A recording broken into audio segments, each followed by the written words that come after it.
There are places that roughly correspond to the biblical locations.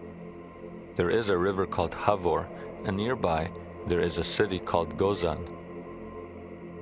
It's very interesting. A few documents were found recently in the city on the river Habur, called Durkatlimu, a German excavation, and in 1993 they were published. Only 4 documents, I think, and in 1 or 2 of them there are Israelite names. One of them is Hezekiah. Now the date is the first year 2 or what, of Nebuchadnezzar. So that means they are not Judeans. They definitely are Israelites. Israelites in the area of Habur, where they should be. Today there are no Israelites waiting by the river Havor. But what if they moved east, taking their place names with them?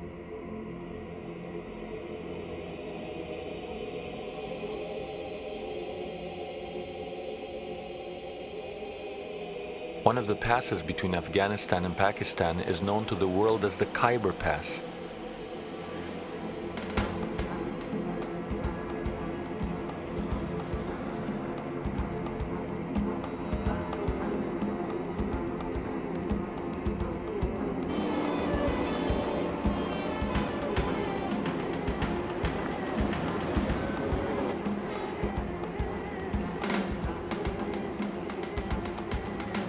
The Khyber Pass is one of the most lawless and dangerous places on earth.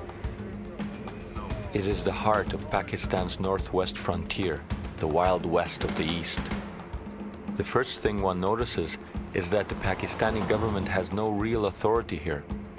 The only way to obtain safe passage is to travel with an armed escort from the ruling people in the area, the Pathans. They have guarded the Khyber Pass for more than 2,000 years, driving away Genghis Khan, the British Army, and most recently, the Soviets. In Hebrew, it's known as the Havor Pass, the same name as in the Bible. And next to the Khyber Pass, there's a city called Peshawar in Pakistan. Peshawar means the same thing, the Havor Pass.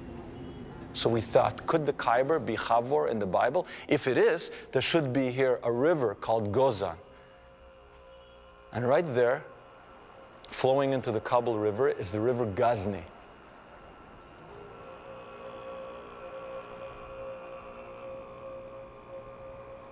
If this is Havor, we thought, there should be somewhere around here the city Hara. And 300 kilometers away, in Afghanistan, there's a city Herat.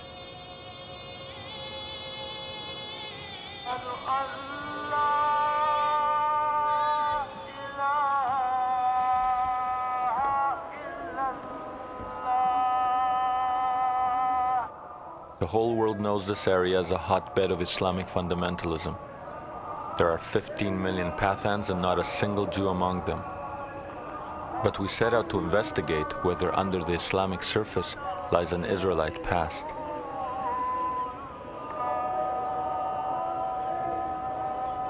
The first clue was the fact that the Pathans claimed to descend from Afghan, son of King Saul of Israel. From their perspective, Afghanistan is an Israelite name.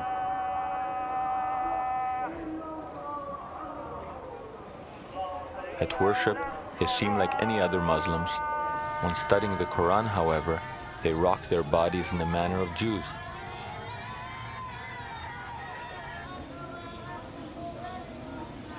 To this day, it is an ancient code called Pashtun Wali, rather than Islamic law, which commands their ultimate loyalty. It is said about Pashtun, Pashtun is really is a fifth religion itself. Is not. We have got our own code of conduct, and not that whatever your Quran says, Pashtun all believe in that. We don't do much of the things which are not conveyed by Quran really. That's why it is said, it is a proverb that Pashtun nim Quran namani. Or Pakhto pinzam mazhab de Pashtun Wali, the code of the Pashtun. And what is this Pashtun Wali? It's basically Old Testament law in a kind of unforgiving way, where you don't have any kind of rabbinical softening of it. Eye for an eye means eye for an eye, literally. Adultery, you're finished. If there is a conflict between your own Pukhtunwali law and Islam, which do the Pathans choose? Our customs are those of the Pashtun, or Pathan. There are 11 Pathan tribes in the Khyber. We all have the same customs. The main law here is the Islamic Sharia. But we Pathan follow our own specific Pukhtunwali customs. For example, according to Islam, there must be established evidence for the conviction of adultery. You cannot convict anyone without sufficient evidence of fact. But according to Pukhtunwali, if there is even the slightest suspicion of an illegitimate relationship between a man and a woman, both are convicted and killed. The matter is closed, and there is nothing left to discuss. As in the Bible, the Pathans still engage in animal sacrifices for religious purposes. I am of the Musahel, the people of Moses. We make sacrifices of sheep. For example, at a wedding festival, our elders would sacrifice 4 sheep. Today, when times are good, a man can sacrifice 10 sheep. We make these sacrifices to please God and the people too. Also, some people used to light oil lamps on Friday nights to ask for forgiveness and blessings from God. Such are our traditions. We are in a country that is supposedly dominated by Muslims, but not Muslims, just any Muslims, Muslim fundamentalism. And yet we come face to face with people that say we are Musahel. We are from the people of Moses.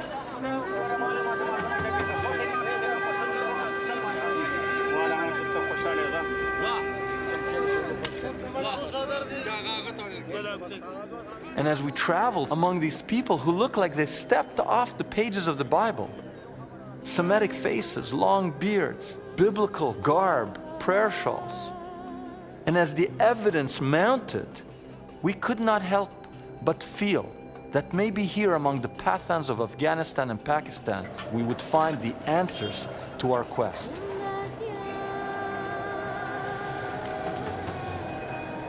We were astounded to learn that the Pathans adhere to biblical laws that were thought to have disappeared thousands of years ago. As in the Bible, those accused of manslaughter can escape to designated cities of refuge. It is mentioned in our old books that if you kill someone unintentionally, then you can flee to a designated place of refuge.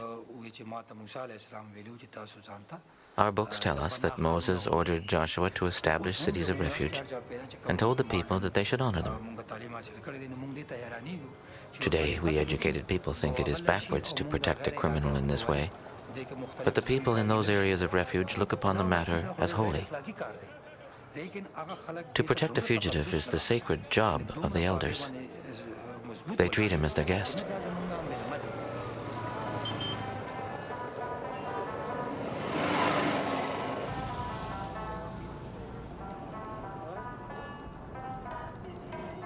It seems the Pathans are trapped in time, tenaciously adhering to their ancient ways. They've literally created a wall between themselves and the outside world. They live in these extended family compounds, their women hidden inside.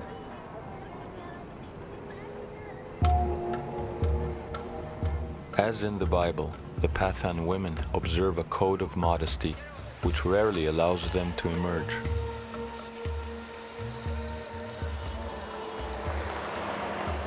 I asked the Pathan, how could you have love songs when you keep your women hidden?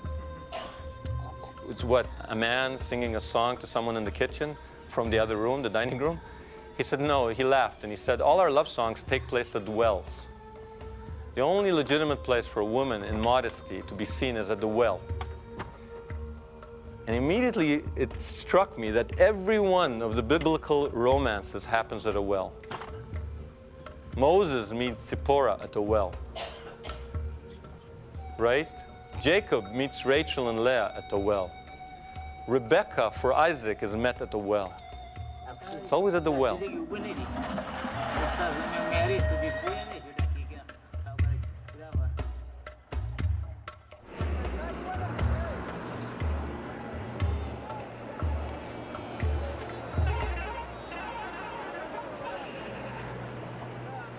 To enter the Pathan marketplaces is to step back in time.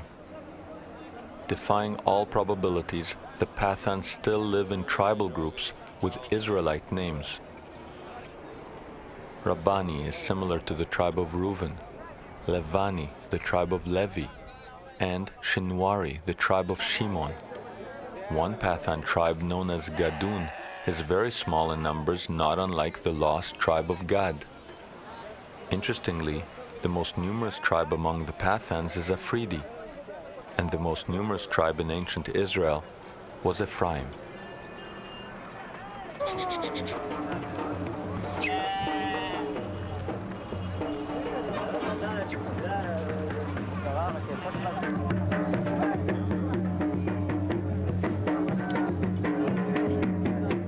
There is even a sub-tribe called Waziri, known for wearing its hair long. In biblical times, Naziri, such as Samson, also did not cut their hair.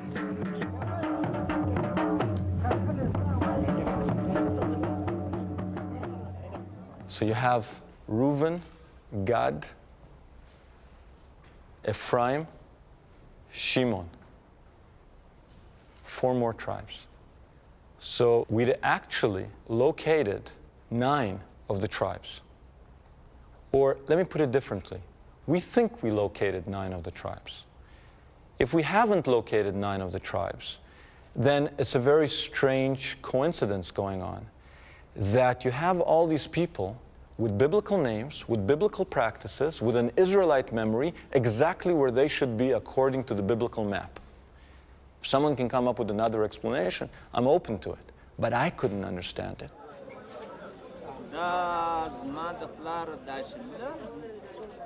When I was young and had no beard, my grandfather's uncle died at the age of 115. We called him Baba, or grandfather. He used to say that we are the children of Israel. I was young, and at that age people forget things.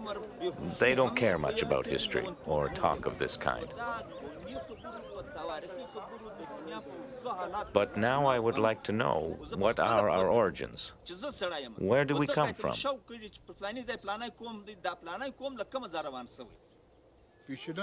Our grandfathers always told us that we are from the Bani Israel, the children of Israel. They said the Jews are as Pathan as we are. It's clear that a Judaic memory persists, but were there ever people here who openly identified with Judaism? If you look up Harat in the Encyclopedia Judaica, for example, you'll find 1 or 2 paragraphs. If you look up a Western Jewish community, you'll find pages and pages and pages. And when you look up Harat, it says the Jewish community may have been in Harat for somewhere between 1,000 and 2,000 years. They're talking about a community that lived somewhere for at least 1,000 years, and there's a paragraph or 2 on them. What does this tell us? It tells us that they're lost to our consciousness, that they've fallen off the Western radar screen.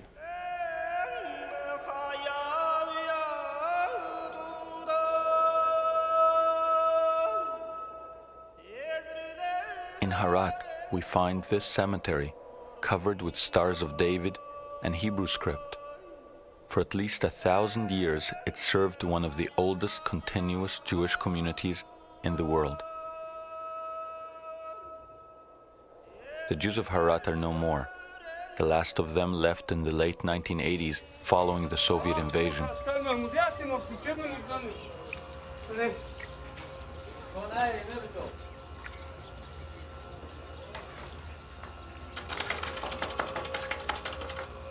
The country is now torn by civil war, and yet a Pathan tribesman agrees to take us to one of the old synagogues.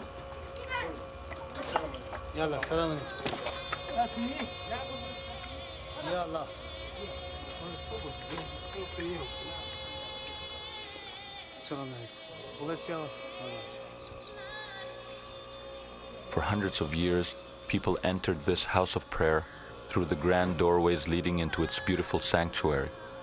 Today we enter through an artillery hole blasted by Soviet shells.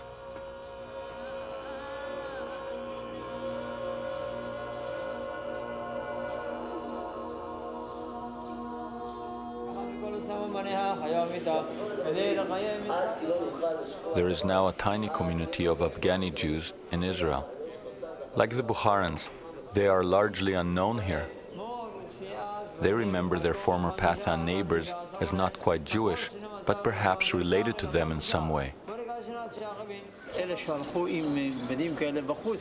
They were the ones who wore these prayer shawls, four-cornered garments like we do. And they didn't really know what they were, and they used to be surprised to see us wearing similar things. They would say to us, "You're Jews? How could you be Jews?" They'd be surprised. I remember them coming from the border areas, from the mountains, from Pakistan, places like Jalalabad. And I remember people said that to this day they still lit candles on the Sabbath. They would put the candles under these baskets and didn't know why they were doing it. They had all these traditions they didn't know the origins of. Except they said, that is what our forefathers did. Did they think they were Jewish? They thought they were more Jewish than us.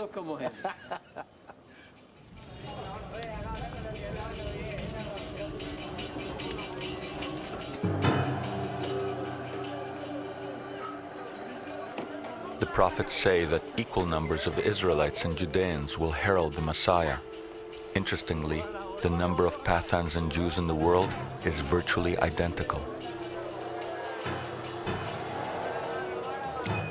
The prophecy also foretells that it is Menashe and Ephraim that will take the lead in the return. In India, we had encountered the Menashe. If we were right, here among the Afridi, we had come face to face with Ephraim. However, before we could accept that the end of days was upon us, we needed more proof. On the road to Armageddon, it now seemed appropriate that our journey take us through a minefield.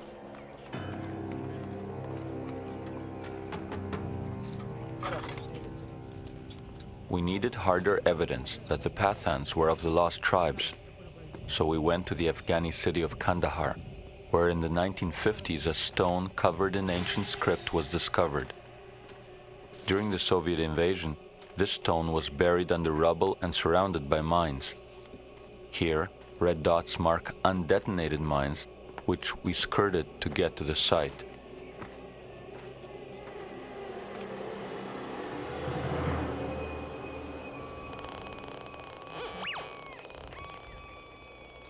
"2,300 years ago, the Buddhist emperor Ashoka put up propaganda pillars throughout his empire.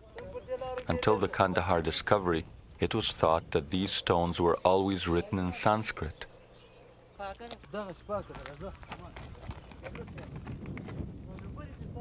But the stone buried here is written in Aramaic.